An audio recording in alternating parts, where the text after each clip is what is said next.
Nous sommes le 6 juin 1944. L'aube pointe doucement son nez en ce mardi matin. La tempête qui dure depuis plusieurs jours semble enfin se calmer, contrairement aux prévisions météo de la Luftwaffe. Toutefois, cette nuit, une autre tempête s'est déclenchée en Normandie.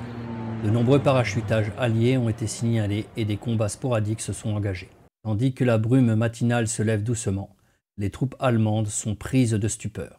Des milliers de navires, de toutes catégories, de toute taille apparaissent dans les jumelles des gardes-côtiers. La Normandie venait de connaître son dernier jour de calme.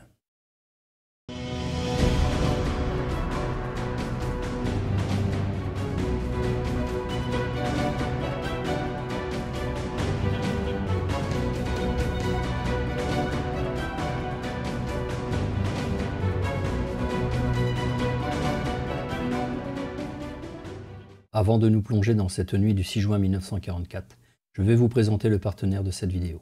Les éditions OREP, maison d'édition française, publient depuis 1994 des ouvrages ancrés sur le territoire de la Normandie. Naturellement, les ouvrages sur la Seconde Guerre mondiale et le débarquement occupent une place de choix dans le catalogue. Et c'est l'un de ces ouvrages qui m'a beaucoup aidé pour préparer ma série sur le débarquement. Le livre de Marc Laurenceau, Jour J, heure par heure, est un livre richement illustré, permettant de vivre les événements au plus près des actions, heure par heure. Le site des éditions OREP permet aussi de se faire livrer nos commandes rapidement en France, mais aussi à l'international. Avant de partir en Normandie, pensez à vous abonner pour soutenir cette chaîne et les prochaines vidéos sur le débarquement.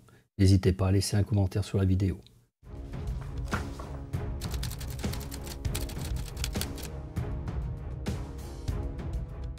Lorsque les premiers plans d'invasion du Cossack font de la Normandie la base du débarquement, seules les plages entre Courseulles-sur-Mer et Vierville-sur-Mer font partie des points d'entrée sur le territoire français.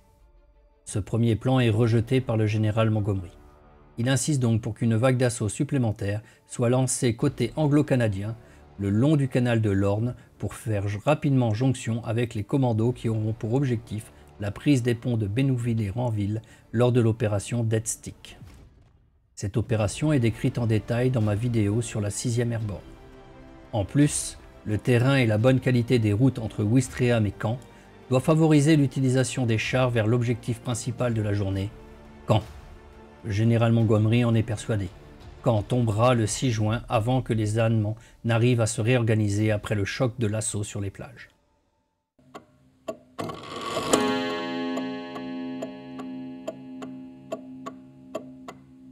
Le choix de Sword Beach comme plage supplémentaire au débarquement anglo-canadien est le prolongement logique de la stratégie mise en place avec les troupes aéroportées de la 6e Airborne.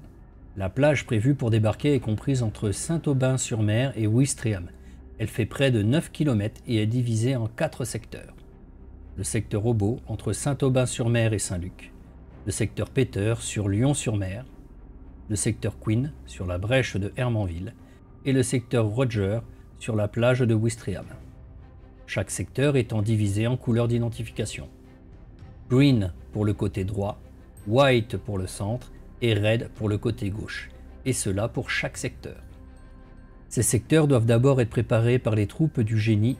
S'ensuit un assaut blindé amphibie composé de chars Sherman M4DD Duplex Drive, mis à l'eau avant l'assaut, et un débarquement par les LCT, les Landing Craft Tanks, des Hobart Funny Tanks. Les Hobart Funny Tanks sont des tanks anglais spéciaux. Ils sont sortis de la tête des ingénieurs de la division du général Percy Hobart, sorti de sa retraite par Churchill. Leur objectif, résoudre un à un les problèmes rencontrés par un débarquement sur une plage de sable. Il y a le char Crab avec un fléau pour déminer un couloir. Le char Bobine, nommé Carpet Layer, car il déploie sur le sable un tapis pour faciliter le mouvement sur le sable pour les troupes et les blindés. Le char Fascine, portant des ballots de bois pour boucher les tranchées et autres fossés anti-chars. Le char Arc, qui déploie des hampes et ponts au-dessus d'obstacles. Le char Havre, armé d'un mortier de 290 mm, capable de détruire tout obstacle et adapté pour attaquer les défenses allemandes. Et le char Crocodile, avec un terrible lance-flamme très efficace pour nettoyer un bunker. Enfin, les vagues d'assaut d'infanterie pour briser le dispositif de défense et submerger l'ennemi. L'infanterie doit, une fois la défense côtière franchie, avancer dans les terres selon 4 vecteurs de progression définis en fonction des objectifs de la journée. Les objectifs de Sword Beach sont assez simples. 1. Prendre la ville côtière de Ouistreham. Ouistreham est la ville à la sortie de l'Orne avec de nombreuses routes vers l'intérieur des terres. Tenir ces routes est l'une des clés du succès du débarquement. Cependant, Ouistreham est fortement pourvu en défense côtière. 2. Élargir la tête du pont vers Juno Beach et faire la jonction avec les Canadiens. En partant de Saint-Aubin-sur-Mer, les Canadiens ne sont qu'à 2,5 km à travers une zone de dunes peu défendue. 3. Atteindre à 13 h le commando du Major Howard et renforcer la 6e Airborne britannique sur les deux rives de l'Orne. 4. Prendre l'aéroport de Carpiquet avec les Canadiens, après la jonction avec eux. Et enfin 5. Prendre Caen.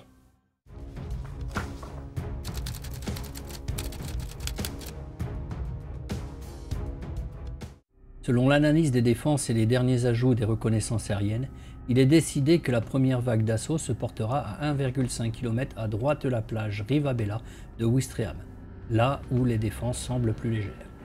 Cette plage est le secteur Queen, dénommé la brèche de Hermanville. À droite du secteur Queen, les secteurs Peter et Obo recevront les vagues suivantes, tandis que, en même temps, les renforts continueront à affluer vers le secteur Queen. Dès que les défenses de la plage de Queen sont réduites, la vague vers Rogers s'élancera, permettant un assaut sur deux fronts avec les bataillons sur la plage et le commando numéro 4 de la 1st Special Service Brigade dans Ouistreham pour réduire le WN10. Les bataillons de Lyon-sur-Mer devront d'abord faire la jonction avec les deux plages de Queen et Obo, puis poussera vers Caen. Ceux de Obo, à Saint-Aubin-sur-Mer, devront eux rejoindre les Canadiens à Courseulles-sur-Mer, puis foncer avec eux vers l'aéroport de Carpiquet et le prendre. Le commando numéro 1 de la 1st Special Service Brigade anglo-écossaise de Lord Lovat devra lui ouvrir le chemin le plus rapidement possible vers les ponts de Bénouville et soutenir le Major Howard à maintenir ses voies ouvertes vers l'autre rive et le gros des troupes qui débarquent. Le 1er bataillon du Suffolk Regiment attaché à la 8e brigade, une fois rassemblé, doit partir de la plage Queen, foncer vers le sud avec le support des blindés de la 27e Armored Brigade vers le WN-17 dénommé Hillman. Une fois le WN-17 pris, la route de Caen sera ouverte et les troupes prendront Biéville et prendront pied à Caen au soir du 6 juin. Ainsi, Sword Beach permettra un front continu des rives de l'Orne de Ouistreham à Caen et vers les Canadiens de Junot qui, eux, ont pris l'aéroport de Carpiquet. Montgommery est persuadé qu'une fois rentrés dans Caen, les Allemands seront obligés de définir une ligne de défense au sud de la ville.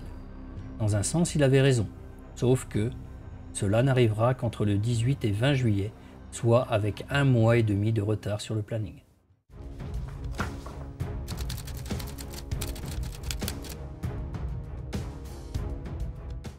Entre Isigny et Rouen, c'est la 716e division d'infanterie qui doit défendre cette côte.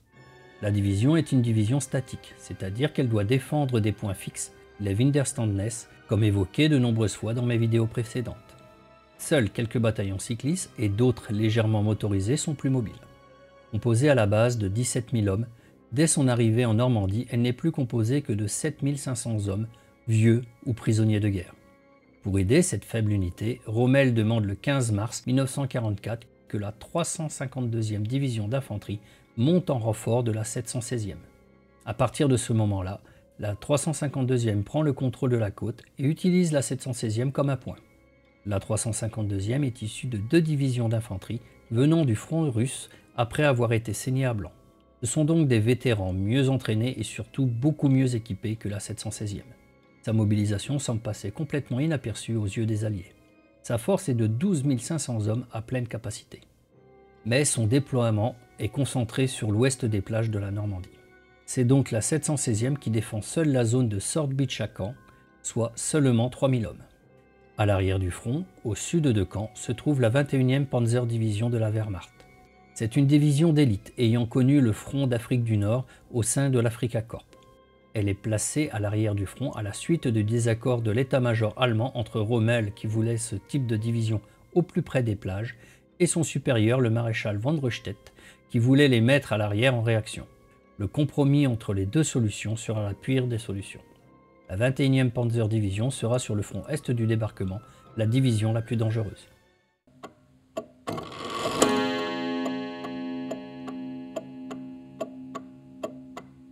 Caen n'est qu'à 15 km de la côte, et les Allemands l'ont bien compris. C'est pour cela que, entre Ouistreham et Caen, une série de points de défense sont placés en profondeur de la plage. Tout d'abord, Ouistreham est la ville qui gère la sortie de la rivière et du canal Horn. De ce fait, les Allemands ont mis en place plusieurs niveaux de défense sur la côte. Toute la partie nord-est de Ouistreham a été transformée en un camp retranché, le STP-08. C'est un bunker de 12 mètres de haut servant de poste d'observation pour les batteries de 100 mm d'artillerie mises à l'arrière du pays entre Caen et la côte. Pour protéger le STP-08, le WN-10 y est accolé. Il se trouve à l'ancien emplacement du casino de Ouistreham. Le casino a été détruit et donc il n'a pas été aménagé en bunker comme dans la célèbre scène du film Le jour le plus long. Il se trouve face à la mer avec les caves du casino aménagées pour la défense et au-dessus une casemate et des tranchées de défense barbelées. L'autre partie des défenses de Ouistreham se trouve dans le prolongement du STP-08 au niveau de l'écluse et du côté est du canal. Le STP-08 commande 2 batteries d'artillerie situées à l'arrière de la plage.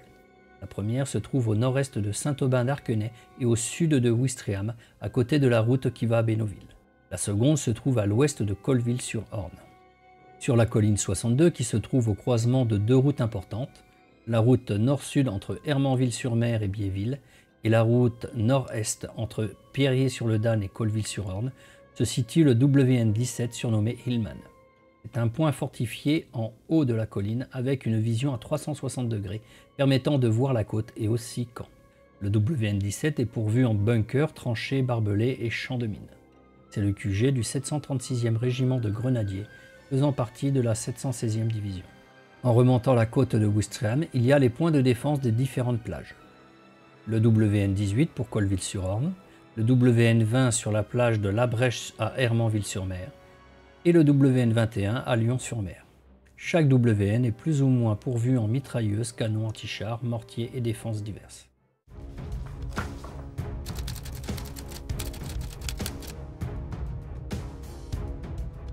Pour en arriver là, il y a un premier mystère que je n'ai pas pu résoudre dans le déroulement du débarquement de Sword Beach. Pourquoi, de 4 plages bien définies, nous sommes arrivés à la fin de la journée à un débarquement sur une plage et demie? Cela va augmenter le nombre de kilomètres à parcourir, gérer un immense embouteillage sur la plage et de ce fait ralentir la progression des troupes vers leur objectif de la journée. Est-ce à cause de la percée du front rapidement sur l'ensemble des plages de Queen, malgré une première vague assez meurtrière, que l'ensemble du trafic des 4 plages sera redirigé vers Queen et Roger Green? Une des raisons que l'on trouve facilement serait que les plages Peter et Hobo auraient été inondées car la tempête additionnée à la marée montante aurait rendu celle-ci impraticable trop rapidement, empêchant le déminage. Une autre serait que les événements d'Omaha, qui sur un front large n'arrivent pas à percer avec d'horribles pertes depuis 5 heures du matin, auraient obligé les Anglais à profiter d'un débarquement sans trop de danger sur Queen, au lieu de se risquer sur Peter et Hobo. Ou bien est-ce que le plan a été de tout miser sur Queen, alors que Peter et Hobo avaient été étudiés depuis le début? Le mystère va rejoindre les tréfonds de l'histoire, partant de l'habituel adage qu'un plan bien défini ne résiste pas aux premiers engagements d'une bataille. C'est donc sur Queen que tout va se jouer en ce 6 juin 1944. À 5h15, le bombardement naval commence sur les secteurs de la côte définis. Ces résultats seront aléatoires. C'est à H-20 que les hommes du génie arrivent sur Queen pour démarrer le déminage des 3 secteurs de la plage. Ils sont composés d'hommes grenouilles et des mineurs. Leur arrivée à marée basse les laisse vulnérables aux mitrailleuses du WN-20. Les premiers LCT contenant les 25 hobards funitants touchent terre à l'heure prévue à 7h25. Ils commencent leur nettoyage sans le support des Sherman DD qui, ayant été retardés par la houle, arrivent dans une seconde vague. Quand arrive la première vague d'infanterie à 7h45, cela va être très variable selon le secteur de Queen. Dans les secteurs Queen Red et Green, les troupes arrivent facilement au mur de protection de la plage et ouvrent les brèches qui permettront la pénétration vers l'intérieur. La défense est sporadique avec des tireurs allemands isolés qui retarderont la progression. Dans le secteur Queen White et à la frontière de Red, c'est une autre affaire. La plage est pile poil en face du WN-20 qui est le WN le plus fort de ce côté-ci de la côte avec 6 canons anti-chars dont un 88 et 2 mortiers de 81 mm. Le bombardement naval a fait des dégâts, mais le WN-20 reste opérationnel. Le 1st South Lancashire Regiment doit prendre la position. La quasi-totalité de la première vague, composée des compagnies A et C, va être mise hors de combat. 25 minutes plus tard, ce sont les compagnies B et D qui débarquent toujours sous les tirs du WN-20. Avec l'appui des chars, ils atteignent les maisons et le point fortifié Code. Selon le témoignage de survivants, le feu allemand était comme un tunnel de mort. À l'intérieur, tout était touché. Mais à côté, la progression était facile. Avec le soutien du 2e bataillon du East Yorkshire Regiment, qui vient de Queenred par le flanc, le WN-20 est submergé. Mais il résistera toutefois jusqu'à 10 h du matin. Quand arrive la seconde vague sur Green et Red, la plage n'est pas encore sécurisée, mais les renforts permettent de submerger les défenseurs dès 9 h. Alors, les sorties de plage s'organisent. Les troupes se déplacent vers leurs objectifs respectifs. Mais les bataillons prévus pour les plages Aube et Peter arrivent sur Queen Green pour progresser vers Lyon-sur-Mer. Le surplus de troupes désorganise la logistique et les premiers bouchons de sortie de plage commencent. Le génie fait son possible pour ouvrir un maximum de voies de sortie. On en comptera une dizaine à la fin de la journée. Les bouchons et engorgements seront l'une des causes des ratés des objectifs du jour. Voilà notre objectif, messieurs.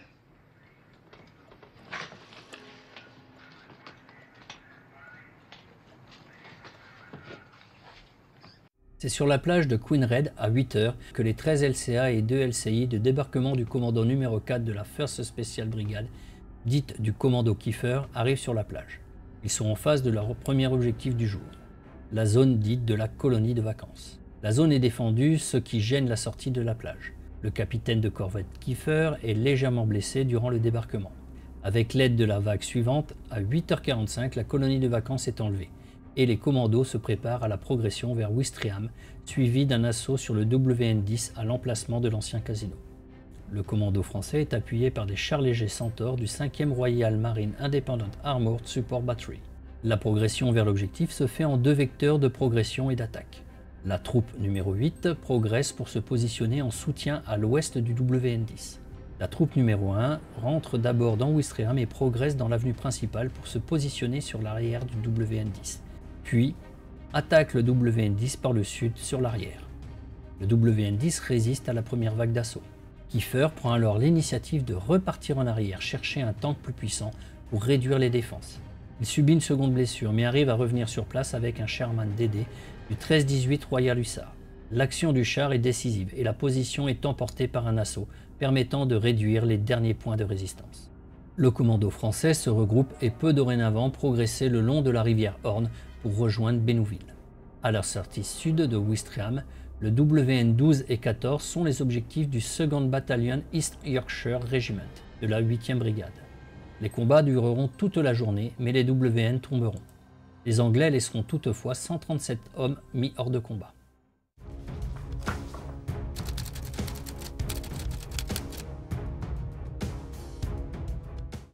Arrivé sur Queenred à 8 h 40, la 1st Special Service Brigade de Lord Lovat et le commando numéro 4 commandé par le capitaine de corvette Kiefer prennent ensemble le point dit de la colonie de vacances.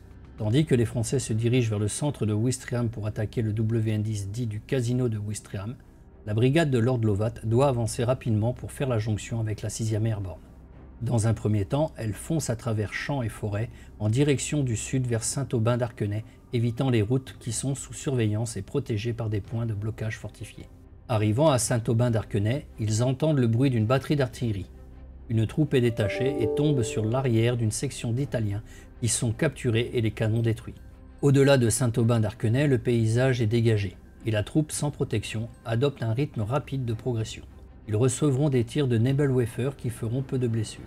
Un peu au nord de Bénouville, ils tombent sur un détachement de la 716e qui a été chassé le matin du pont. Un combat est engagé mais celui-ci ne ralentit pas la progression. Lord Lovat arrivera avec sa troupe à 13 h et 2 minutes 30 de retard, s'excusant auprès du Major Howard pour le retard de ses troupes. Il traverse le pont pour rejoindre Ranville.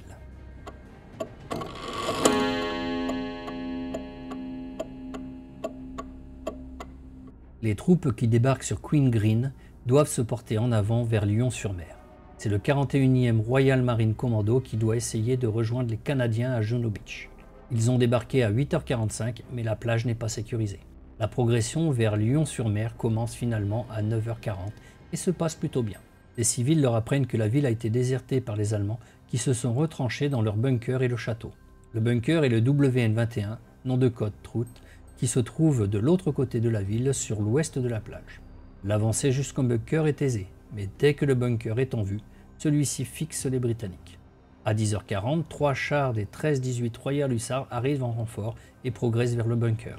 En 5 minutes, les 3 chars sont détruits par les PaK 50. La situation est bloquée, aussi bien devant le bunker que devant le château de Lyon-sur-Mer.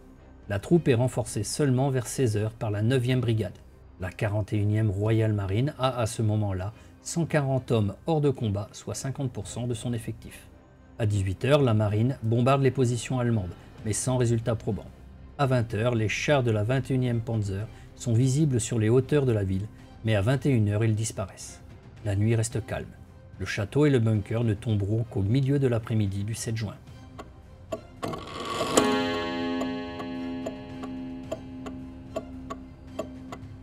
Après un débarquement aisé sur Queen Red, le 1st Suffolk Battalion remonte la rue de la Mer vers le sud en direction de Colville-sur-Orne.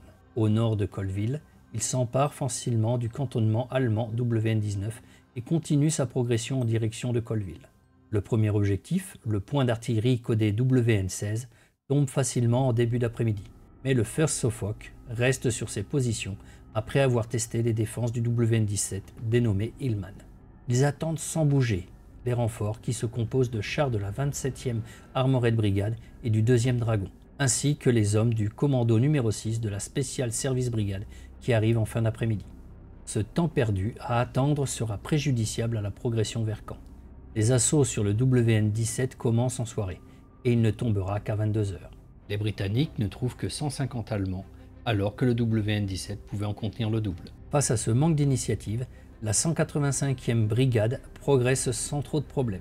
Il dépasse les unités à l'arrêt du 1st Lancashire qui se sont arrêtés et enterrés après quelques tirs allemands durant leur progression vers le sud. Le 185e avance à tombeau ouvert et se porte en avant vers Biéville. Ils l'atteignent vers midi. La ville est sécurisée et ils continuent vers le sud. Ils sont bloqués devant Beuville et ne peuvent atteindre Caen. Au milieu de l'après-midi, un bruit de Panzer gronde vers leur position. C'est l'avant-garde de la 21e Panzer qui monte enfin à l'assaut des troupes britanniques. Le matin même, alors que la 21e Panzer s'apprêtait à balayer la faible tête de pont de la 6e Airborne, un contre-ordre l'oblige à changer de front et à essayer de chasser les Britanniques qui débarquent sur Sordes. La ville de Caen ayant été fortement bombardée durant la nuit, les rues de la ville sont impraticables pour une division blindée. Les Panzers font donc le tour de la ville, tout en évitant au mieux les avions alliés qui chassent les tanks. Cela fait perdre énormément de temps, mais le rassemblement au nord de Caen se passe sans souci majeur pour la division. Il est 16 h quand l'assaut démarre en trombe. Le premier choc à Biéville est violent, mais les Anglais tiennent bon et détruisent 8 Panzers du général-major Open Ronikonski. Le gros de la 21e est composé de plus de 100 chars, contourne la ville par l'ouest en direction de Perrier-sur-le-Dan. À Perrier-sur-le-Dan arrive l'escadron C du Staffordshire Yeoman Mary Regiment, très ancien régiment de cavalerie britannique, maintenant équipé de Sherman M4, avec des canons de 17 pouces anti-chars. Ils ont débarqué sur Queen Green à 8 h 55 et ont forcé leur sortie de plage vers le sud en passant devant tout le monde. Avec une partie de la 185e brigade, ils prennent Perrier-sur-le-Dan qui dispose de hauteurs tactiques appréciables. C'est là, grâce à cette hauteur et à la mise en ligne des canons, qu'en fin d'après-midi, ils arrivent à bloquer l'assaut des panzers du capitaine Wilhelm von Goldberg, voulant forcer le passage vers les plages. 10 panzers sont détruits, obligeant les Allemands à se replier vers le bois de Lébizet. Malgré cela, 6 chars du Panzer Grenadier Regiment 192, suivis d'infanterie motorisée, ont réussi à s'infiltrer dans les lignes britanniques après l'engagement sur la quête de Perrier-sur-le-Dan. Ils atteignent la côte aux environs de Lyon-sur-Mer peu après 20 h sur les collines à l'ouest. Sur ces hauteurs, ils ont une vue magnifique sur la plage de Sordes et le débarquement qui continue. C'est vers 21 h qu'au-dessus de Lébizet passent les 142 planeurs de l'opération Mallard de la 6e Airborne qui consiste à renforcer l'est de l'Orne. Croyant que ces planeurs sont là pour lui couper la route de retraite vers Caen, le général Feuchtinger annonce un repli général vers Caen pour mettre en place une ligne de défense. Sa retraite se fera sans problème, les Alliés n'ayant pu lier les plages de Juno et Sordes. La 21e Panzer met en place un cordon défensif autour de Caen. Les Britanniques s'y casseront les dents pendant plus d'1 mois.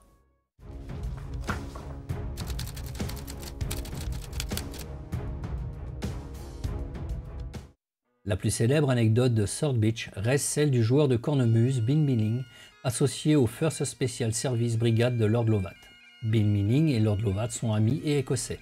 Connaissant la dureté des combats des commandos, Lord Lovat intégra Bill Milling comme soutien moral pour ses commandos. Mais il faut savoir que depuis la Première Guerre mondiale, un décret de l'English War Office, le ministère de la guerre britannique, interdit aux joueurs de cornemuse d'utiliser leur instrument en première ligne pour des raisons évidentes de tactique et limitait leur emploi aux lignes arrière. Cependant, Lord Lovat demanda expressément à Bill de prendre sa cornemuse pour la future bataille car les hommes auraient besoin de soutien. Or Bill connaît le décret, et là Lord Lovat lui dit « Vous et moi sommes des Écossais, et c'est un décret anglais, cela ne nous concerne pas. » Lorsqu'ils arrivent sur la plage, les combats font encore rage. Lord Lovat demande les morceaux « Elan Ladies » et « The Road to the Hills ». Selon le témoignage du caporal Maurice Chauvet du commando Kiefer, alors que l'on débarquait avec les Écossais du First SSB, cela tirait de partout. Et là, d'un coup, on n'entendit plus que la cornemuse. Les Allemands n'en croyaient pas leurs oreilles et avaient cessé de tirer. Et nous aussi. Bill Milling débarque sans encombre et la plage tombe aux mains des Alliés peu après. Peu avant 13 h, alors que le commando est en pleine progression vers Pegasus Bridge, Lord Lovat, pour prévenir le Major Howard qu'il se trouve à proximité du pont, demande à Bill de jouer le plus fort possible. Le morceau qu'entendront les hommes du pont est « Blue Bonnet Over the Border ». Comme les soldats allemands l'attestèrent plus tard, ils ne le visèrent pas, le pensant fou. C'est aussi sous le son de la cornemuse et du feu allemand que le commando Lovat passera les 2 ponts pour rejoindre Ranville. Dans le film Le jour le plus long, Bill Milling est joué par le joueur de cornemuse de la Reine d'Angleterre. La cornemuse du débarquement se trouve au musée Dawlish Museum. Une autre cornemuse de Bill Milling se trouve au musée mémorial de Pegasus Bridge de Ranville en France.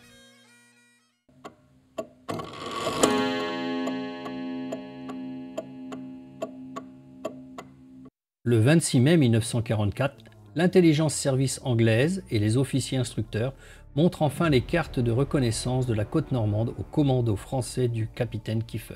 Leur objectif est clairement indiqué. Ce sera la ville de Singapour, célèbre pour son casino. Il y a juste un petit problème auquel n'ont pas pensé nos amis anglais. Sur les 177 membres du commando Kiefer, 16 sont normands, dont 11 havrais. Selon le témoignage du caporal Casalonga, lors de l'explication de son groupe, c'est son ami le caporal Piero Quéré qui le premier reconnaît Ouistreham et le canal de l'Orne. Avant-guerre, il faisait du cabotage dans cette partie de la côte. Puis les havrais reconnaissent la côte normande, Trouville, Deauville, Rivabella. Dans l'autre groupe, c'est le sergent-major Lavézy qui informe le sergent Jacques Senet le soir même alors qu'il a reconnu la région normande de l'assaut. Il n'y a plus de mystère et l'intelligence service en fait une crise d'apoplexie. Lord Lovat est informé séance tenante et il convoque le capitaine Kiefer et lui demande expressément de garder le secret et d'être le plus discret possible dans les prochaines semaines. Les hommes n'ont même pas le droit d'en parler entre eux. Toujours est-il que les commandos français connaissaient leur destination bien avant le reste des troupes. Et je vais laisser le dernier mot à Guy de Monclor, sergent de la troupe numéro 1. Ce sera un grand plaisir de retourner à Singapour et son casino. J'ai perdu beaucoup d'argent dans cette ville.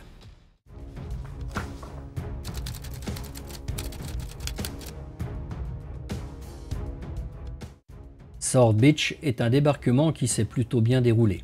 En une journée, 28 845 hommes et 2603 véhicules dont beaucoup de chars sont déposés sur la plage. La 3e division perdra 630 hommes et les pertes allemandes n'ont pas été quantifiées. Cependant, les objectifs peut-être trop optimistes du jour ne sont pas remplis. Tout d'abord, le comblement de la brèche entre Sword Beach et Juno Beach n'est pas effectué. Il faut dire que l'abandon d'un débarquement sur les 2 plages Hobo et Peter ont fait passer la brèche de 2,5 km à plus de 10 km, soit 4 fois la distance prévue à parcourir. Et le WN-21 assurera une forte défense qui stoppa les Britanniques tout au long de la journée, de la nuit et de la matinée du 7 juin. L'objectif principal, Caen, a vraiment été une ville trop loin. Le manque d'initiative du 1st Suffolk Regiment est pointé du doigt, car dès le premier blocage, ils se sont enterrés perdant l'initiative alors qu'ils avaient la supériorité numérique. Et ce retard va porter préjudice à la 185e brigade qui pousse vers Caen en prenant en fin de matinée Biéville, mais qui se retrouve bloquée devant Beuville à seulement 5 km du nord de Caen. Il est clair qu'une force combinée, en nombre appuyée par la 27e Armored Brigade, pouvait atteindre le nord de Caen dès l'après-midi. Ouistreham a été un petit succès. Les défenses de la ville ont été balayées assez rapidement, mais avec de lourdes pertes. Dans le commando Kiefer, Kiefer lui-même est blessé durant le débarquement, mais mènera l'assaut sur le WN-10 dit du casino. À la fin de la journée, le commando comptera 10 morts et une trentaine de blessés sur 177 hommes. Kiefer sera rapatrié en Angleterre pour être soigné. À Ouistreham, le STP-08 résistera encore 2 jours. Les 2 points positifs du jour sont la jonction avec la 6e Airborne Division qui a été réalisée dans les temps, et la 185e Brigade et 27e Armored Brigade qui à Biéville et à Perrier-sur-le-Dan ont bien résisté à la contre-attaque de la 21e Panzer. Concernant les Allemands, les défenses routières ont mieux résisté que prévu, car, rappelons-le une dernière fois, la 716e combattait avec moins de 50% de ses effectifs. Certains points se sont rendus sans combattre, d'autres ont fortement résisté. La 21e Panzer a aussi joué de malchance. Les contre-ordres, la non-maîtrise du ciel, les officiers partis faire la fête à Paris ont grandement handicapé son efficacité. Elle se rattrapera dans les jours suivants, causant de grands soucis aux Britanniques qui poussent vers Caen. Nous verrons dans le prochain épisode comment le débarquement va se dérouler sur la plage de Juno Beach, dans le secteur des Canadiens, du côté de Coursol-sur-Mer. Je vous remercie d'avoir visionné cette vidéo. Laissez un commentaire sous la vidéo et pensez à vous abonner pour ne pas rater les prochains épisodes de Temps de bataille sur le jour le plus long.